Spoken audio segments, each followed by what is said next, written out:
Yo quiero que a mí me quiera. Muchas gracias. Muy buenos días y muchas gracias por dejarme compartir este espacio. Gracias al Ministerio, gracias a estos los compañeros y compañeras de las escuelas de las cuales siempre los escucho, siempre aprendo y precisamente lo que vengo a presentar son resultados todavía en discusión de una investigación que estamos llevando adelante, que es una investigación que se comparte con otros equipos de investigación de distintos países de América Latina, que comenzamos ya en la década del 90. Comenzamos ya en la década del 90 y con esta historia de desigualdad de América Latina, preguntarnos por las políticas de focalización, esas políticas educativas destinadas a sectores o niños, niñas, adolescentes en riesgo, vulnerables, preocupados por, como nos enseña Miguel Arroyo, por las clasificaciones y los estigmas que pesaban sobre la denominación de los niños y niñas y consecuentemente sobre las orientaciones del proyecto educativo, de la propuesta educativa que se les ofrecía. Como dicen varios autores, nos preocupaba que en vez de pensar en un sujeto de derechos y en un colectivo, en una infancia como sujeto de derecho, en una adolescencia como sujeto de derecho, se pensara en los sujetos o los individuos carentes.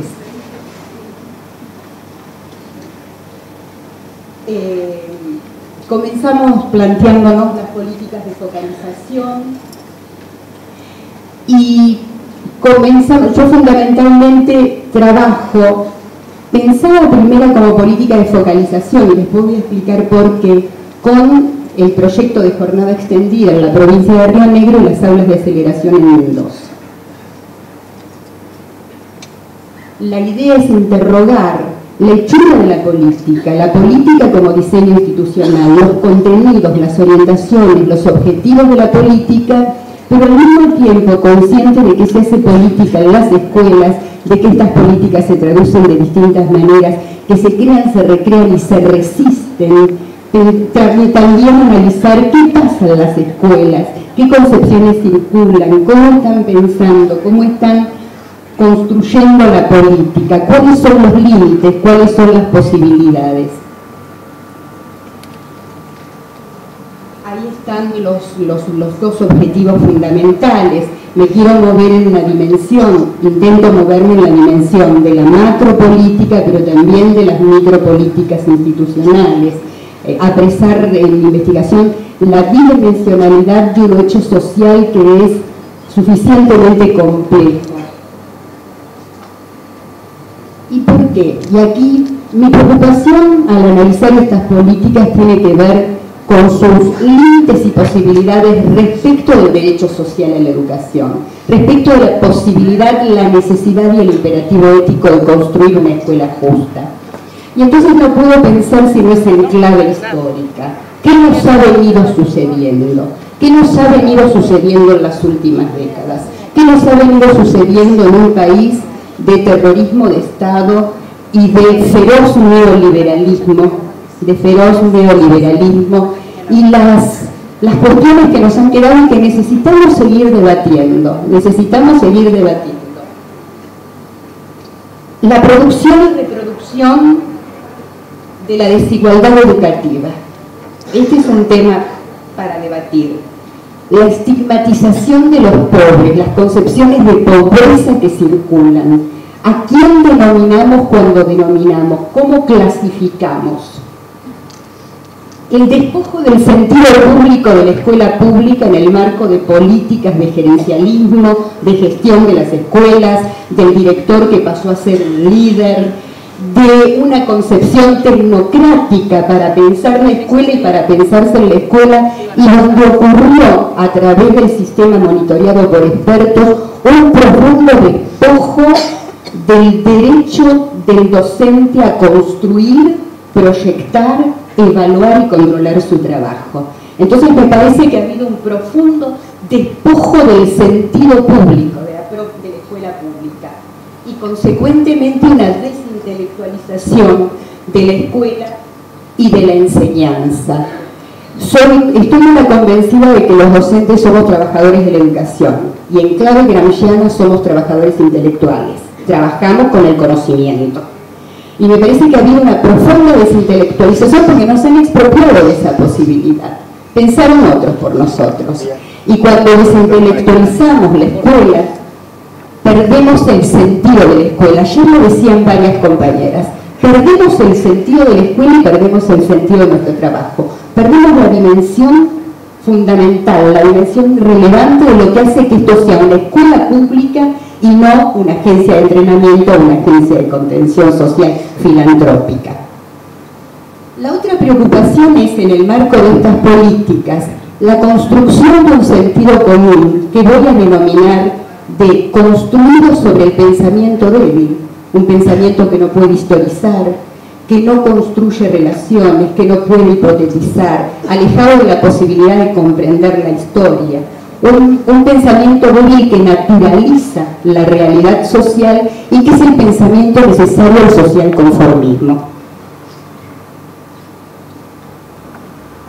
Y en último lugar, pero no termina la agenda del debate, no termina la agenda de preocupaciones, el individualismo, cómo nos han encerrado durante largas décadas a pensarnos a nosotros mismos como si nosotros mismos fuéramos los artífices de nuestro destino y a salvarnos y a perder de vista al otro, y entonces nos han privatizado. ¿Por qué? Porque ese individualismo exacerbado es precisamente la estructura y la conducta que se tiene que tener para privatizar el mundo común de cosas. Y volver a la escuela, a la esfera pública, es precisamente construir un mundo común de cosas. Esa cultura de la que hablaba ayer Pablo. Entonces, yo voy a hacer un análisis rápido, así, porque por el tiempo, ¿no? Hasta ahora, lo primero que he hecho es ver la hechura de las políticas. Bueno, estos son cuestiones de la investigación, los enfoques. Y también estaba preocupada, haciendo una historia de larga duración, porque las políticas de jornada completa y las políticas de jornada extendida, comienzan a discutirse incluso en el país con muchos proyectos a partir del 2001. Hay una recomendación de la UNESCO ya a principios del siglo sobre ampliar la jornada escolar. Y nos encontramos con la posibilidad de pensar las políticas, o nos proponen pensar las políticas en clave de inclusión educativa. ¿Sí? Hay que incluir. Entonces uno se pone a repasar la historia porque hay que ver lo que ha venido siendo. Y entonces, ¿qué sentido comenzamos a construir respecto de las políticas de inclusión si hacemos una historia de larga duración? El Estado oligárquico liberal con la escuela, con el sistema de educación común, ha habido un proceso de integración acomodada a una cultura hegemónica, una cultura dominante que se construyó como única, dejando fuera las distintas culturas, las otras posibilidades de concebir el mundo. El estado de compromiso social, y utilizo una categoría de Ansaldi para pensar en el Estado latinoamericano, con una concepción de derecho social, ha habido avances interesantes por demás en un proceso de democratización cuantitativa de la educación pública, pero al mismo tiempo se han ido constituyendo segmentos, ¿sí? Los estudios sobre la segmentación educativa, dejándonos todavía un problema que tenemos que resolver en términos de derecho social, de justicia social, de escuela justa.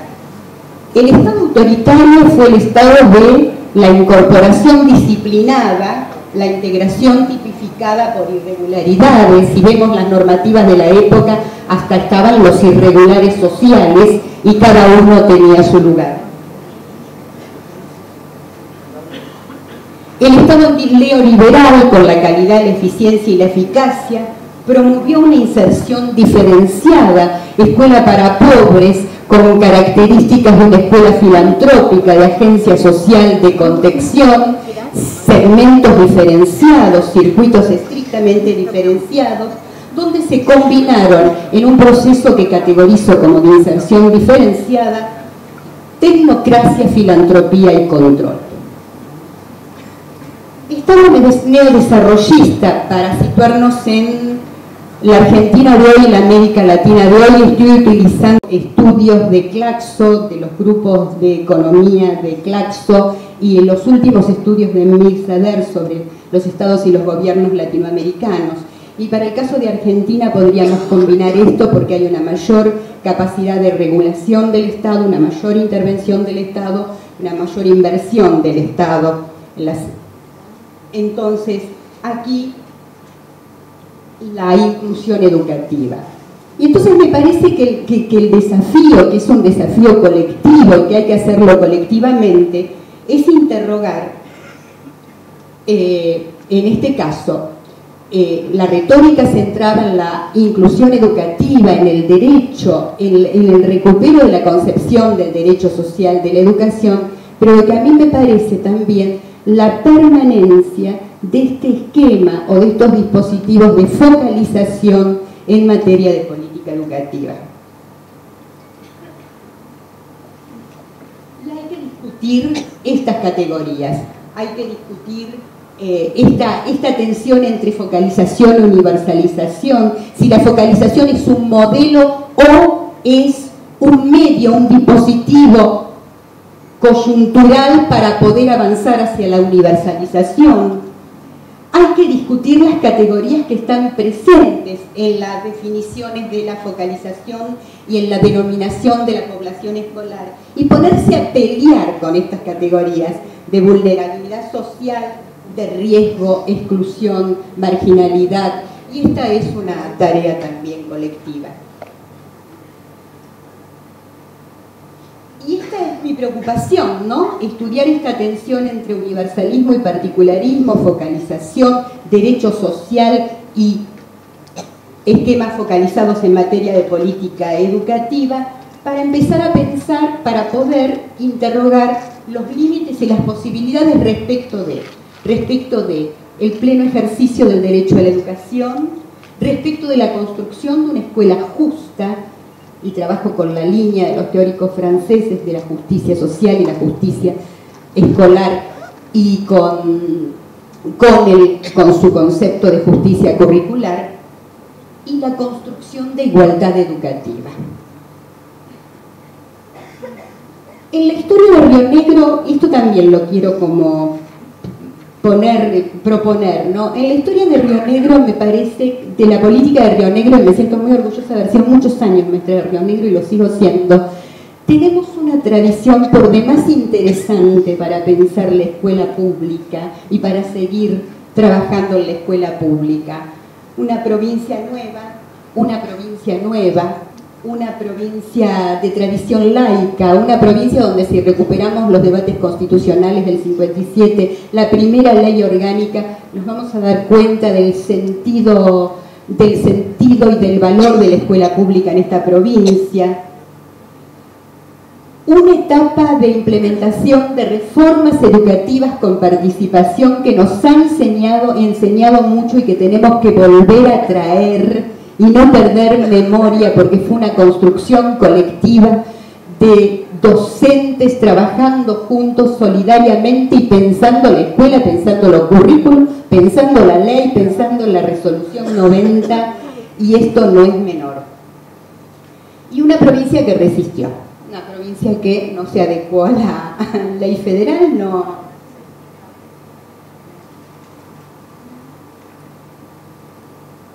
Voy a trabajar con estudios de caso, tratando de ser rigurosa, sensible y comprometida.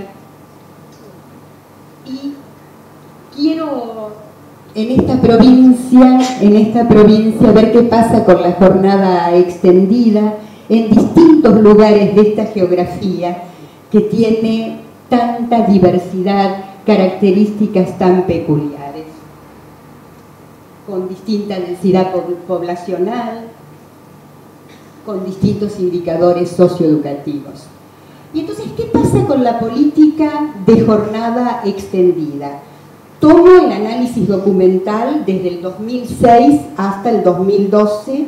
En el 2013 la resolución 35 cambia la situación. Y quiero marcar algunas cuestiones. Primero, el proyecto de escuela de jornada extendida nació como proyecto, en clave de los 90. Proyecto, experiencia piloto, y nació como un proyecto de carácter experimental. Es decir, continuó con el carácter de los 90, con el objetivo de la inclusión educativa.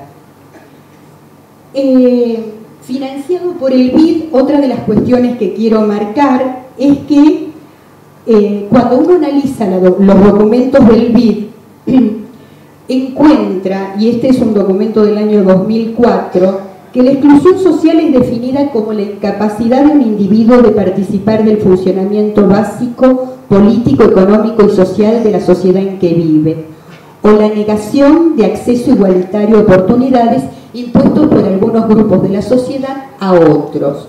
Cuando uno analiza los documentos internacionales, los documentos de organismos internacionales de crédito, encuentra algunos cambios a partir del 2000 respecto de continuar insistiendo en que el tema de la exclusión, la vulnerabilidad es un problema del individuo. Esto hay que moverlo. Acá hay un problema estructural. No hay individuos pobres, hay individuos y poblaciones en condiciones de pobreza porque fueron expropiados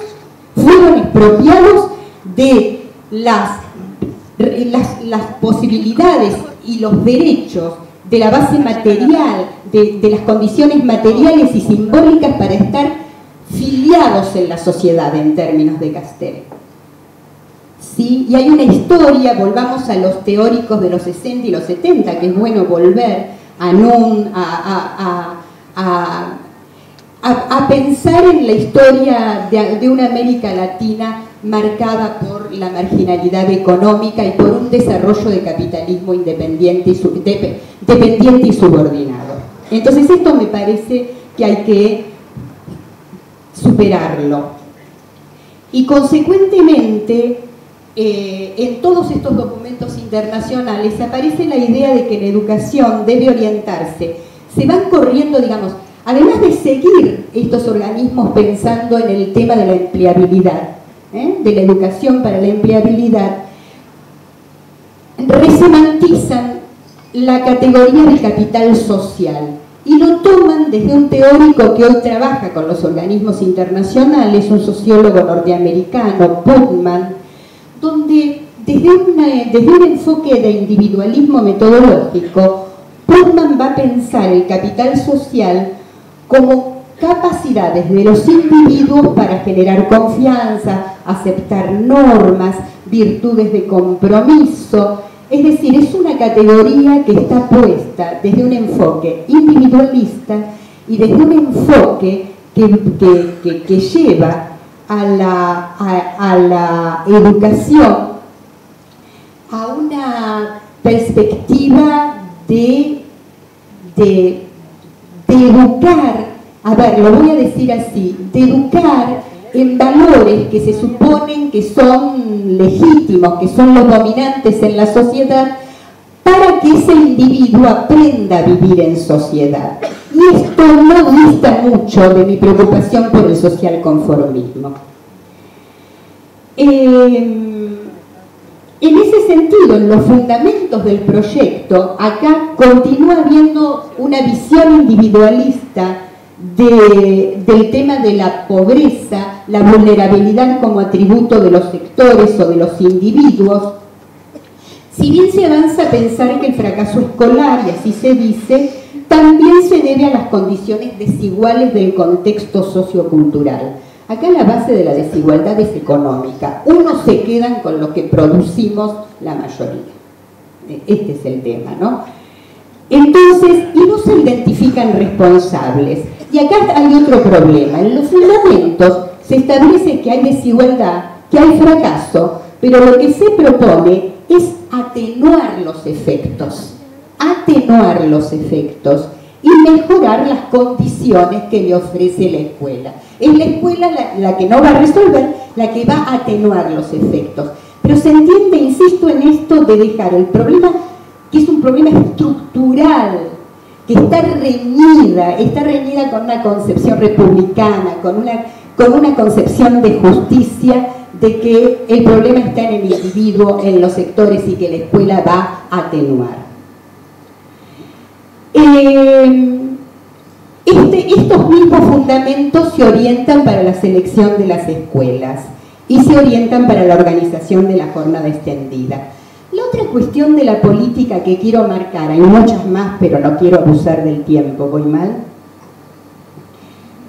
La otra cuestión de la política es que, consecuentemente, con este nudo duro de concepciones que hay que cambiar en otra política, el centro de la política, la hechura de la política está estructurada no sobre pensar la escuela, cómo se puede organizar, cómo empodero el trabajo de los docentes, cómo se generan condiciones materiales y simbólicas. No, el centro de la política está en una estructura de monitoreo, evolución e impacto, seguimiento del impacto de la política de jornada extendida. Entonces, el nudo de la política, la hechura de la política, se fue en generar comisiones y más comisiones llenas de miembros y representantes del Poder Ejecutivo y algún representante de la UNTER, si lo desea, dicen las normativas, para monitorear la política, para medir la política,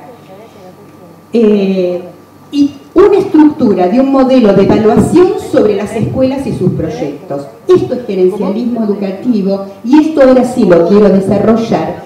Es un modelo que continúa atado al esquema del New Management, del neoliberalismo, que es el modelo de gobernanza por resultados. Es el modelo de control de las escuelas y del trabajo de los docentes por resultados. Es un modelo que hay muchísimos autores que lo están estudiando, concretamente un modelo burocrático, porque antes con el Estado social éramos un Estado burocrático, éramos unos funcionarios del Estado burocráticos e ineficientes, y entonces ahora la gobernanza por resultados va a asegurar esa eficiencia. Y la política también lo dice, eso es necesario para construir una cultura evaluativa. Y acá lo que hay que construir es una cultura educativa, es una cultura escolar, es una cultura que pueda ser una cultura del mundo común de cosas para interrogar emancipadamente un mundo y poder llevar nuestro conocimiento sobre el mundo, poder generar prácticas que inviten a pensar que otro mundo de justicia, de libertad y de igualdad es posible, porque la historia no se terminó. Entonces, este es el núcleo duro. Los docentes y los talleres regulados, reglamentados en la normativa, acá los compañeros y compañeras me enseñaron que están haciendo muchas cosas, por eso hay que recorrer las escuelas. Y la resolución 35, ¿no?, de enero del 2013 va a alertar sobre estos problemas, y está proyectando, me parece, otra política a la cual podamos quizás desde estos análisis sacarla, estoy mirando al secretario, sacarla de ese modelo de gerenciamiento, de monitoreo y de gobernanza por resultados, sacar del modelo del gerencialismo de las escuelas y ponerlo en otro sitio, porque es un imperativo ético ponerlo en otro sitio. Entonces, síntesis. En las normativas, análisis documental, encuentro estas características de este diseño de la política de jornada extendida. Es un modelo gerencialista de control vía resultados y centralización ejecutiva. No hay decisiones.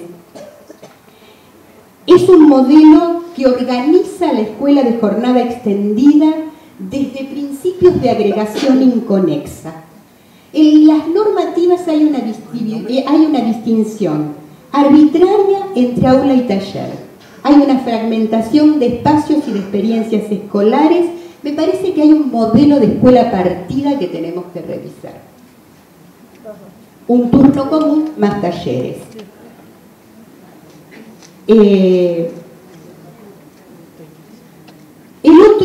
La otra cuestión son las horas institucionales, que en las normativas aparecen como un apéndice organizacional para el trabajo colectivo. Me parece que también hay que resituarlos desde otro lugar. Y hay una subordinación de las escuelas y los colectivos docentes a una estructura centralizada y centrada en la reglamentación. Acá hay una combinación entre un modelo de reglamentación burocrático y de gobernanza por resultados post-burocrático, ¿no? Que no termina, digamos, termina amarrado a la lógica del nuevo gerencialismo. Y hay una frágil institucionalización de la política por el carácter permanente que ha tenido de experimental y por el carácter de condicional de las plantas docentes. Dicho esto, me parece que hay que superar. A ver, me parece, tengo 2 minutitos, que hay que superar.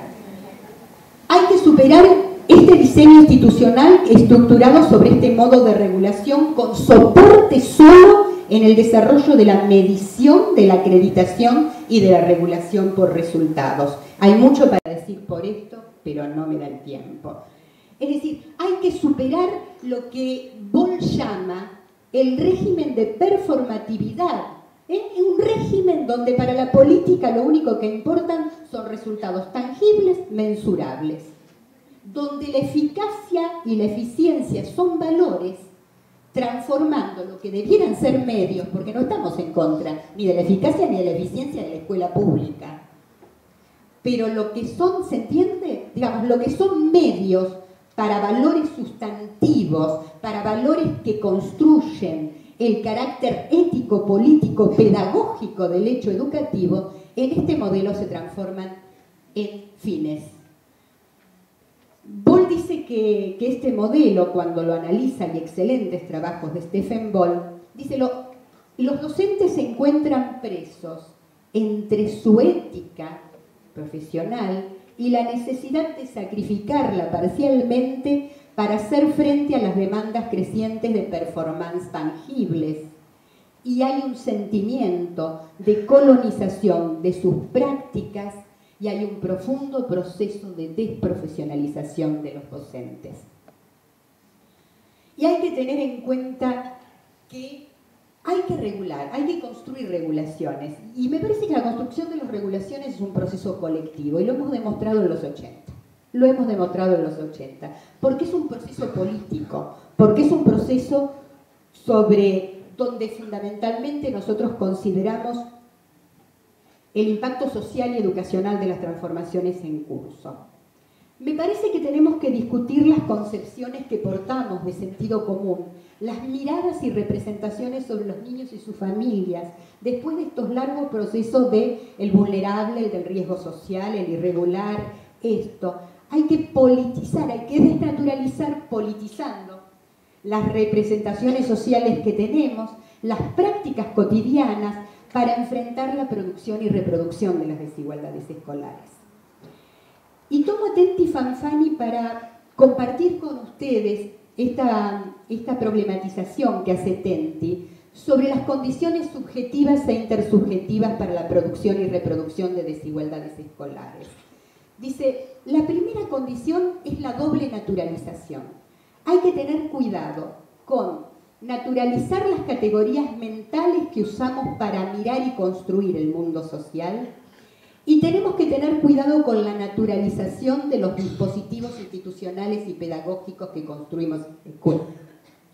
Esta doble naturalización se va a sostener en 3 condiciones que también hay que poner en debate. Una concepción tecnocrática que viene heredada, ¿no?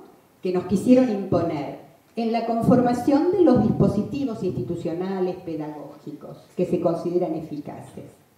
Una concepción de la pobreza históricamente ligada a las carencias cognitivas y relacionales de los pobres. Y hay que salir de esta concepción de eficiencia del gasto social que se objetiva en reducción y limitación de recursos destinados a la educación pública. Hay que debatir qué entendemos por políticas de inclusión. Hay muchos trabajos muy interesantes, ¿no?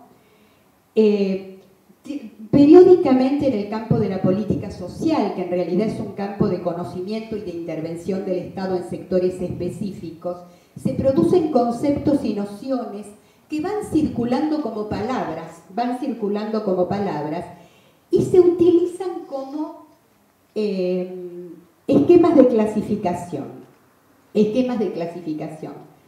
Me parece que el concepto de inclusión social, de inclusión educativa, ligado al concepto de derecho y de escuela pública, como objetivo de políticas, tiene que ser objetivo de políticas de garantía del derecho a la educación, pero debemos emplearlo y trabajarlo comprometidamente con un diagnóstico de la complejidad estructural y coyuntural y la multicausalidad de los procesos y los problemas históricos de la exclusión, la marginación y la subordinación de los sectores subalternos en sociedades de capitalismo dependiente. Y no podemos emplearlos con efecto clasificatorio, en denominaciones e identificaciones de los excluidos a incluir, porque corremos el riesgo de seguir ubicando el problema en el sujeto. Entonces, como tenemos que cerrar, en realidad de lo que estoy hablando lo estoy haciendo absolutamente comprometida con un paradigma educativo emancipador. Y me parece que lo que hay que construir es una cultura escolar y una escuela pública de derecho, una escuela de mundo común de cosas para poder seguir apostando a la emancipación humana. Una educación que posibilite a nuestros niños no solo explicar, sino comprender, y ahí hablamos de justicia curricular, la explotación, la alienación, la discriminación. Entiendo la educación emancipatoria como una actividad humana de intervención intelectual que contribuye a la construcción intersubjetiva y autónoma de una concepción del mundo, estimulando nuevas formas de pensamiento. La educación para mí es desafío en hacer conscientes a nuestros chicos de su protagonismo en la participación en el desarrollo humano-social. La educación emancipatoria es proceso y práctica de construcción de igualdad fundamental. La educación emancipatoria exige una escuela pública entendida como espacio público de derecho, donde hay sujetos de derecho a la participación, de derecho al reconocimiento, donde el principio que rige es el principio de igualdad en la distribución del bien educativo, donde la organización y la división del trabajo es una tarea colectiva de un colectivo que aprende y que enseña, donde la organización de la jornada, tiempos, espacios, son decisiones reflexivas, argumentadas, éticas, científicas, donde participan los chicos, donde me parece que hay que discutir aulas y talleres como espacios de producción científica, artística, literaria, de comunicación para construir el mundo y para construir interrogantes sobre el mundo, donde se mueven proyectos entrando y saliendo de las aulas y los talleres como decisiones colectivas sobre la base de la coordinación de intereses múltiples en el marco del debate argumentativo, el ejercicio de la crítica y el reconocimiento del otro como un igual y singular al mismo tiempo.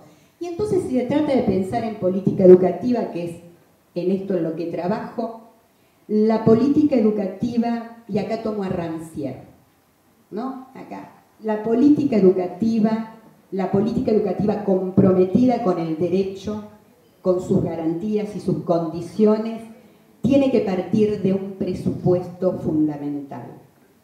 tiene que partir de un presupuesto de justicia social y escolar, tiene que partir del presupuesto de que en la construcción cotidiana de la escuela, en la construcción cotidiana de esa tarea de enseñar y aprender, el principio es el de la igualdad de nuestros alumnos a verificar. Y superar esta historia de expropiación de derechos, dejando atrás el presupuesto filantrópico que aparece en el documento, de que en realidad la educación lo que puede contribuir es a reducir las desigualdades. Hay que saltar el charco. La educación no debe estar acompañando la reducción de las desigualdades, sino que la educación pública de derecho debe verificar la igualdad en este espacio público de un mundo común de cosas.